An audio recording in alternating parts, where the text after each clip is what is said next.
Welcome to Dr. Jeffrey Roth's Looking Good and Feeling Great podcast, live from Las Vegas, with his co-host, Darrell Craig Harris.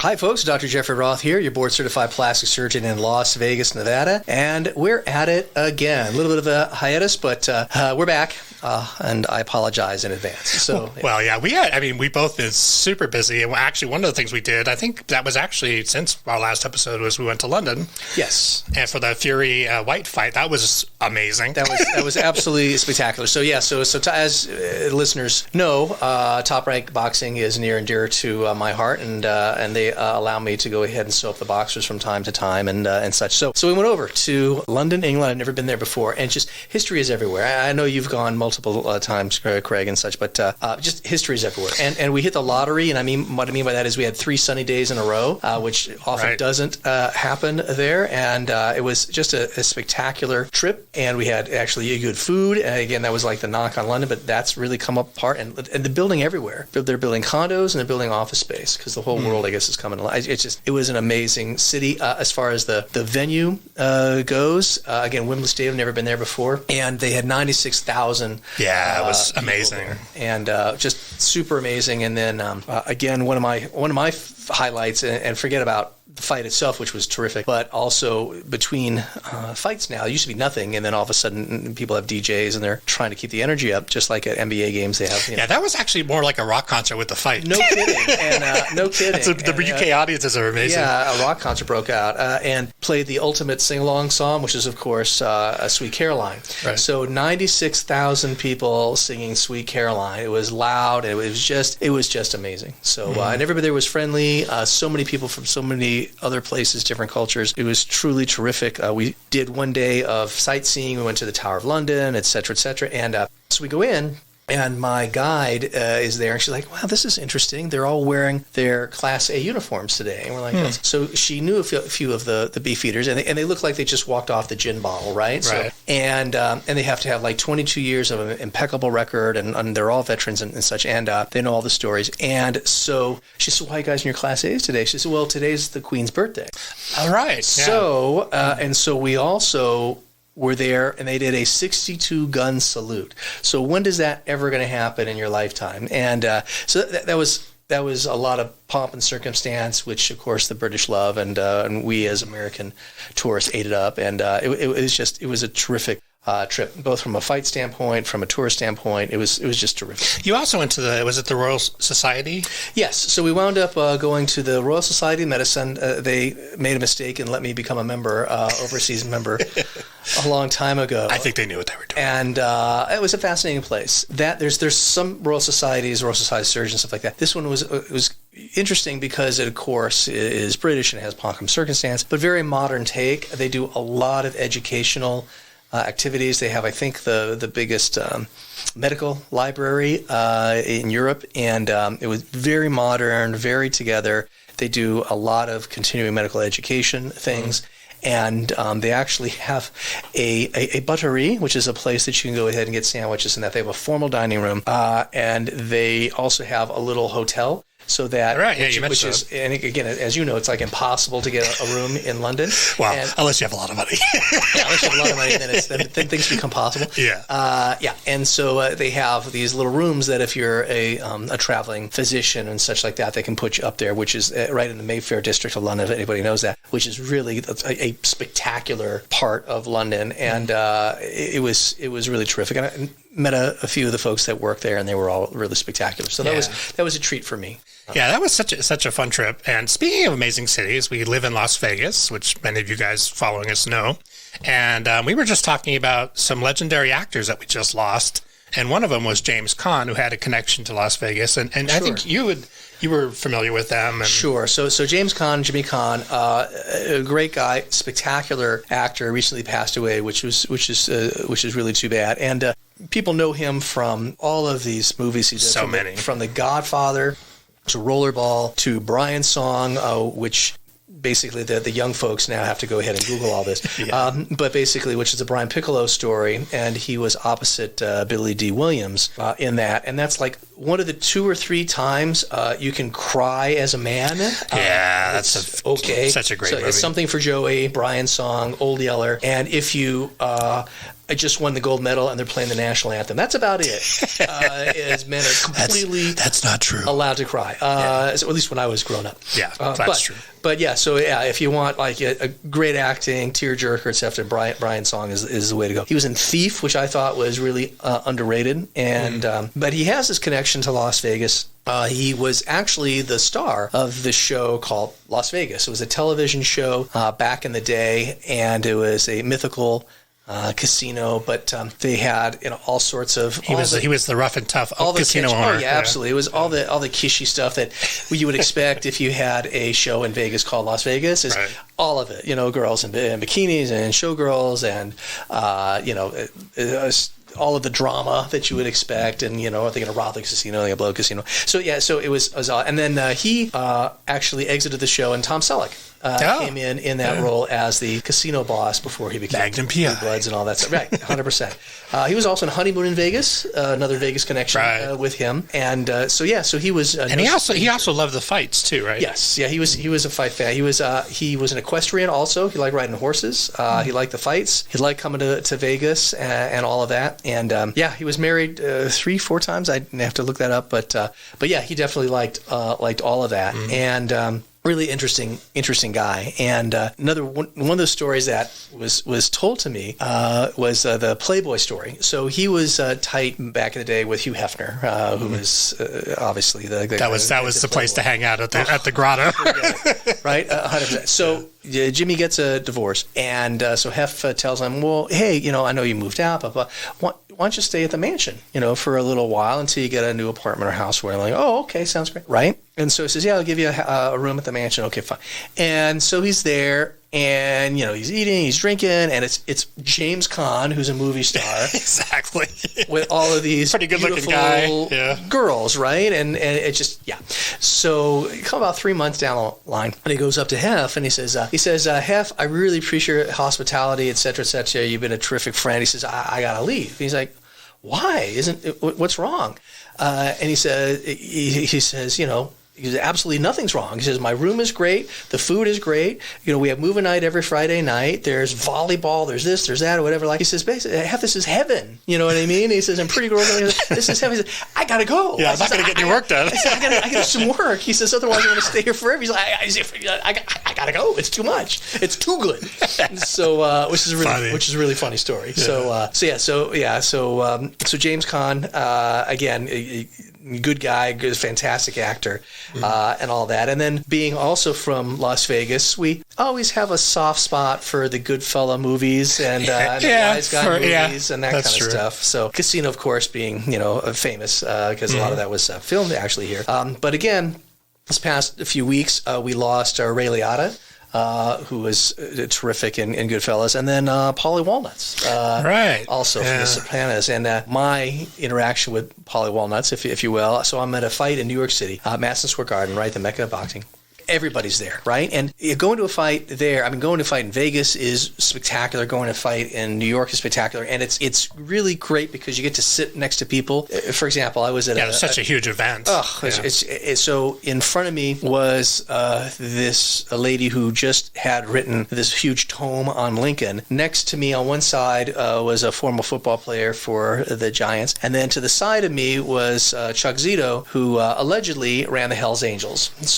And where would you put all three of these people? A rather eclectic crowd. A very eclectic class. So where would you put all three of these folks in the same place at the same time, right? Mm-hmm. So either Vegas or New York. But anyway, so we're there, and the big fight, and all of a sudden there's like a disturbance in the crowd someplace. You look back, and there was Paulie Walnuts. He looked like he just walked off the set, right? So he had a sports coat on. He had his hair slicked back. He had the whole thing going on. So he was a fight fan too. So yeah, that's fun. Yeah, that's I mean, like that's one of the neat things about living in Vegas, as you know, is that you just first of all, I mean, and also doing the fights, you just never know who you're going to meet. Walking down the street, hanging out at a casino, just whatever. Oh, it's absolutely spectacular, and everybody is usually very approachable, having a good time, et cetera, et cetera. And so it's one of the really cool things about living in Las Vegas. Absolutely. So speaking of iconic towns, we're going to jump to a more serious topic, and actually Miami specifically, because the Brazilian butt lift has been a very popular procedure, but that procedure has a lot of risks. That's a procedure you actually don't even do. Right. Let's talk about that situation. So the Brazilian butt lift in general, and then the new restrictions on this in Florida. So a couple things is Brazilian butt lift had been popularized. I mean, when I very first came to town 20 years ago, crazy, almost 20 years ago, everybody wanted to be a size 0, right? Everybody wanted to be Nicole Richie, everybody wanted to be Paris Hilton, right? So I had folks that were size 2s wanted to be size 0s, okay? And then the Kardashians showed up, and then the whole world changed, and so it's great to have curves, and curves on top of curves, et cetera, and those things happen a bit in plastic surgery. The aesthetics sometimes will change. Yeah, because fashion does play a part. Fashion changes. And one of the famous things was Brazil. Brazil, they always kind of liked a little bit bigger butts, thin waist, and not a whole lot of chest. And then Baywatch started, and Pam Anderson, all that stuff, Pamela Anderson. And then Playboy got down there. And so all of a sudden, the rate of implants went up precipitously in Brazil, and then, Miami and all that. Same thing with the BBLs, the Brazilian butt lifts, in as much as folks were going ahead and getting, bigger posteriors.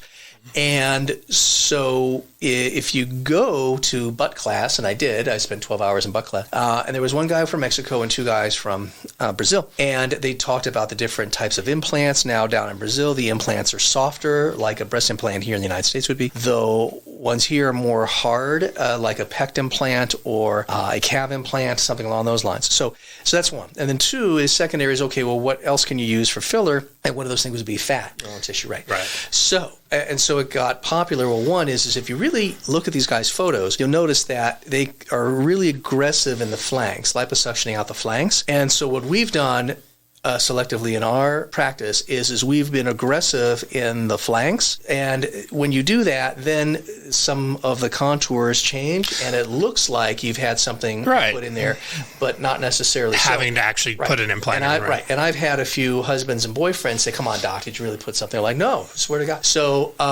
so that's kind of worked out well for some folks. Okay, so Brazilian butt lifts. So again, popular operation, more popular. And again, if you're going to go ahead and do that or thinking about this, please don't go to some back room alley, et cetera, because again, like anything else, it's a real operation, et cetera, et cetera. Every major city now has had at least one death secondary to going to the no-tell motel and having put who knows what, fix-a-flat in there in some cases. Right. Here in Las Vegas, somebody died because they actually got injected in the back of a tile store with somebody who wasn't a physician, and he actually died of lidocaine toxicity because they gave too much lidocaine. They caught him at the airport. It was a big mess.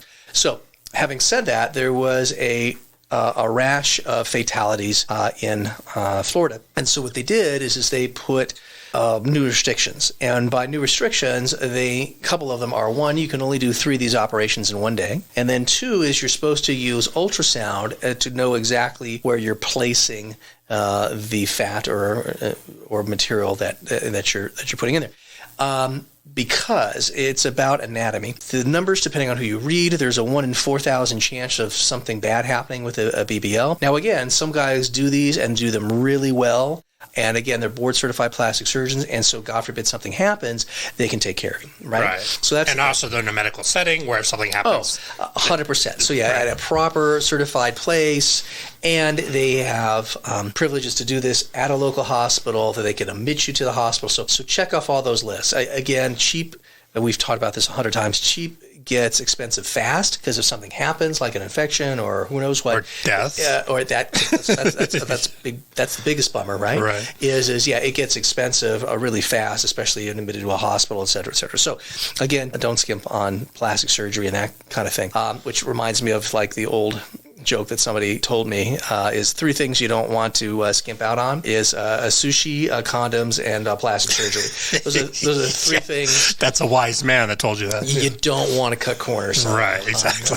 on that. Okay, so with all that said, and a lot of that is anatomy. And by that, again, we're on the kind of the radio, so it's kind of hard to describe. But basically, most folks want that heart shape, kind of J-Lo sort of thing going. Okay, fine. So there's a quadrant up there that you're going to be putting fat into, which is fine. And what they showed us actually at one of the meetings, one of the national meetings that we haven't had a meeting in like 2 years, so I'm glad that they're kind of coming back, is they did this really nice study with cadavers, and they had this green stuff, which was kind of like Play-Doh sort of thing. And what they did was they went ahead and injected the Play-Doh, if you will, into the cadavers. And what they saw, if you stayed in the dermis, which is the layer of skin, and that's where juvederm goes and that sort of thing. Right. The dermis also is where tattooing goes, is a strength layer of skin. That's fine. You're good. So if you go underneath that into the muscle, and there's a few muscles there in the buttock area, it actually acts like a sieve. And so, and if you put too much pressure on, it goes through like a sieve. And the issue is there's this little quadrant that has lots of vessels running through it and the fat. So the problem is if folks will put high pressure fat in that area, then you can kind of put high pressure into that quadrant, and that's where issues come from. Issues like blood clots or fat embolism, which are these little itty bitty pieces of fat, and they go floating through the vascular system and wind up places that you don't want them to wind up and cause heart, right? And brain. So lung, so all that stuff. So that's the problem. So if you look at the anatomy and you're like, oh, geez, now I get it as far as, why that part of the human anatomy is different than the other. Well, because structurally it's different, and where you're placing the material is right next door to it. And again, the body is acting like a sieve, letting it kind of grow through as opposed to really kind of holding on to it. So that's which would defeat the purpose anyways. Right. So that's why the restrictions are in place, to try to put the material that you want to put in the right place. What's the American Society of Plastic Surgeons? What's their take on BBLs? Do they have guidance on that? Or? Yeah. So websites to take a look at is because you Google BBL and you're going to get 1,000 hits. So places for good information, as you identified, ASPS, the American Society of Plastic Surgeons, also ASAPS, the American Society for Aesthetic Plastic Surgeons. They're all board-certified plastic surgeons. They're all university-trained. They're the folks that one can anticipate issues and then fix issues, God forbid there is a God forbid. But those are really the 2 places that I would go to or to take a look and see what the get really reliable information. Reliable information, really kind of unbiased information. They'll tell you the good and the bad and the ugly on all of it. I think that is the starting point. And then you have to figure out if it's really right for you. The other thing with fat is you got to put in typically 40% more of what you think, because about 40% is going to go away. Sometimes you have to put it back a little bit more. They go, it's settled. Okay, you got to put a little more in, and that's okay too. Yeah, I do fat. I used to do a lot of fat when I was in California, but now the injectables, the juvederms, all that have gotten so good. Yeah, a lot more options, right? So number 1. And then number 2 is sometimes if somebody has like a golf ball kind of size dimple in their buttock, and sometimes that happens when you put a little steroid in there and the body does what the body does, and sometimes it'll leave a dimple. Sure, absolutely, we'll take some fat and put it in there, and that really looks nice and works nice. Yeah. So again, it kind of depends on what you're doing it for, how much you're putting in. Again, the person's body habitus, are they a size 0, are they a size 8, what is size 12, what are they? And then kind of where you're going from there as well, how aggressive you're going to be. Yeah, I mean, and talking about like liposuction, body shaping from that standpoint, I think that's a great take on that, like a good option if somebody doesn't actually want to do the BBL, but they want to have kind of reshape the look overall. Sure. Seems like really one of the safest options. Sure. So yeah, absolutely, because right there you're you're not adding per se, you're actually subtracting. So and they get a thinner look anyways. And they like that. So we've done a lot of abdominal liposuction flanks. The other thing that especially women really hate is that upper back fat, the bra fat.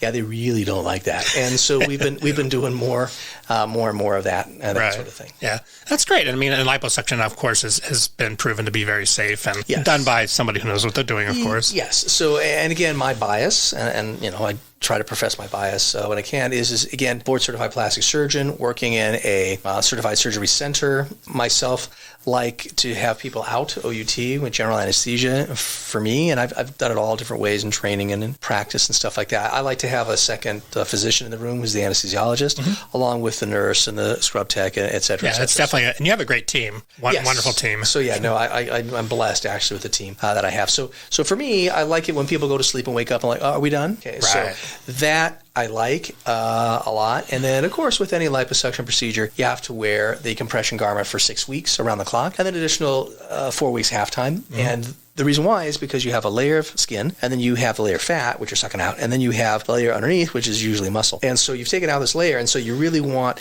the top layer to stick and to the lower layer without having intervening fluid or whatever case may be, because that's where the ripples and lumps and crinkles and stuff like that come from. And so that's why we have people wear the compression garment. Yeah, one of the keywords with all that is aftercare, right? Post-operative care, because that is going to determine the outcome. Sure. So yeah, like anything else in surgery, and especially in hand surgery, once upon a time I was a hand surgeon. You can be the best hand surgeon in the world. I was not. I was trained by some of them, but they're spectacular. But the point is they can be the best hand surgeons in the world, but if the guy or gal doesn't do the occupational therapy afterwards, it's not going to work. So you have to keep things limber. You have to do the stuff that the OT folks tell you, and that's where you get your best results. Same thing in any other type of surgery. Get out of bed. Cough, deep breathe afterwards. Dad had a total hip done. He was good about going to rehab and getting up and moving around and such like that. So again, doesn't matter the surgery. In my situation, I've always been really a proponent of perioperative care. Before, during, after, what can you do to go ahead and set somebody up for success? Right. Maximize the positive outcome, which is, especially if you're a person investing that kind of money, sure, you want to make sure that you get the result. It's money, and it's time, and it's resources, and it's time off work, and all that sort of stuff. And usually they come out with a really good result, and they're happy that they did it. For example, liposuction. A lot of these gals, mostly gals, 90%. Now they can fit into a leotard better, so they'll go to Zumba class, and they usually come back a year later and they look spectacular. Right. My cops and my firemen, real men actually come to plastic surgeons and get this stuff done. The cops don't like it when the gun belt starts digging in, Right. And the firemen, they just want to look like they came off the calendar. It's one of those things. But they'll wear the compression garment underneath their uniform for about 3 months because those guys, they have a tough job and they're always pushing or pulling or something. And so for them, they like that. In fact, most folks, when they're getting back into the gym and all that, they like the compression. They like the feeling of the compression. They eventually wean it off, but they do like that feeling for a while. And just kind of like the compression shorts we had in the 90s and all that sort of thing. So. Yeah, with the 90s, well, actually 80s, that was a scary time for fashion. There's that. We were all insane. Yeah. Had a lot of fun, but just I digress. Completely insane. Yes. Let people know how they can find you online and social media and all that. So we're all over the place. I'll apologize up front for that. Our cornerstone is, of course, our website, which is www.jjrothmd.com. That's jjrothmd.com. And we revamped it. And so please do me a favor and take a look. And if you find any typos, please go ahead and let us know. And also, we're all over on social media, from Instagram to Facebook to Twitter to LinkedIn to TikTok, I think, to it's never ending. To Friendster and MySpace and MySpace. There's no more MySpace and all of that. So we're around. And if you have any questions, we read all of those, or call the office. We still answer the phone in the office. If you have something you want us to talk about, please let me know, and I'm happy to go ahead and talk about that, because it's all about getting some good information out there. Absolutely. And please check out the podcast, follow us, subscribe for future episodes. We have a lot of awesome topics coming up. Oh, yeah. And also, if you have questions or topics you'd like us to cover, please let us know. Send us a message, and we'd be happy to check that out. Sounds fantastic. Awesome. Have a great day, everybody. Thank you so much for joining us. Thank you so much for joining us. For further information, please visit the podcast website link for Dr. Jeffrey Roth. See you next time.